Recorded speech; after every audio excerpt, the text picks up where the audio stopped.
আসসালামু আলাইকুম। Garments training একাডেমির নতুন আর একটা ভিডিওতে আপনাদেরকে স্বাগতম। আজকে আমরা জানবো গার্মেন্টস সেক্টরে একজন নতুন অপারেটর অথবা হেল্পারদের চাকরির ক্ষেত্রে কি কি কাগজপাতির প্রয়োজন। অনেকেই আমরা চাকরি নিতে আসি, গেটের সামনে আসি, কাজ জানি অথবা নতুন থাকতে পারি, তো আসার পর দেখা যায় যে এই কাগজপাতি ঠিক না থাকার কারণেই অনেকে বাদ পড়ে যায়। সুতরাং দেখেন, আপনি গ্রাম থেকে এত কষ্ট করে আসছেন বা আপনি কোথাও থেকে কাজ শিখছেন, কাজ শিখে ইন্টারভিউ দেওয়ার প্রিপারেশন নেবেন, যখন আপনার এই কাগজপাতির জন্য বা কাগজ বা ডকুমেন্টের কারণে আপনি বাদ পড়ে যাবেন, তখন মূলত বিষয়টা আপনার কাছে খারাপ লাগবে। সুতরাং আপনার অবশ্যই পূর্বে থেকেই জানা উচিত যে আপনার ইন্টারভিউতে কোন কোন ডকুমেন্টস বা কাগজপত্র প্রয়োজন। প্রথমে যে কাগজটা রাখবে আপনার, তার মধ্যে রয়েছে ভোটার আইডি কার্ড। আপনার অবশ্যই ভোটার আইডি কার্ড থাকতে হবে। এখনো বর্তমানে অনেক ফ্যাক্টরিতে জন্ম নিবন্ধন কার্ড অনলাইন করা থাকলে নিতেছে, কিন্তু অধিকাংশ ফ্যাক্টরিতেই এই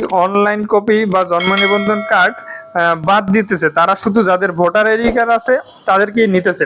সুতরাং যাদের বয়স 18 বছর বা 19 বছর 20 বছর, তারা দ্রুতই আপনাদের ভোটার আইডি কার্ডটা সংগ্রহ করে নেবেন।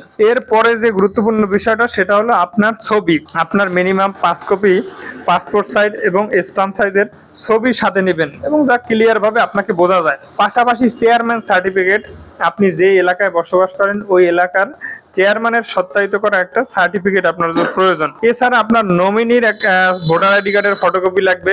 নমিনি হতে হবে অবশ্যই একদম ক্লোজ রিলেটেড বা রক্তের সম্পর্ক যাকে বলা হয়, যেমন স্বামী হতে পারে, স্বামীর ক্ষেত্রে স্ত্রী হতে পারে, বা আপন ভাই বোন, বাবা মা, এরা নমিনি হতে পারবে। দূরের কেউ আপনার নমিনি হতে পারবে না, এই জিনিসটা মাথায় রাখবেন।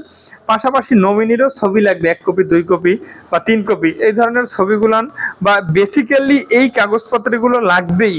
এর বাইরে যদি ফ্যাক্টরি ভেদে অন্য কোনো রিকোয়ারমেন্ট থাকে, সেটা তারা নিয়োগপত্রে উল্লেখ করে দেবে। সুতরাং আপনার কাছে যদি এই কাগজপত্রগুলো থাকে, তাহলে আপনি বাংলাদেশের যে কোনো গার্মেন্টস সেক্টরে প্রথম অবস্থায় ইন্টারভিউ দিতে পারবেন। আর পরবর্তী ভিডিওতে আপনারা জানতে পারবেন যে একজন অপারেটরের কি কি কাজ। আর আপনারা যদি আমাদের চ্যানেলে নতুন হয়ে থাকেন, তাহলে গার্মেন্টস রিলেটেড নতুন নতুন ভিডিও পেতে চ্যানেলটি সাবস্ক্রাইব করে রাখবেন। ধন্যবাদ। আসসালামু আলাইকুম।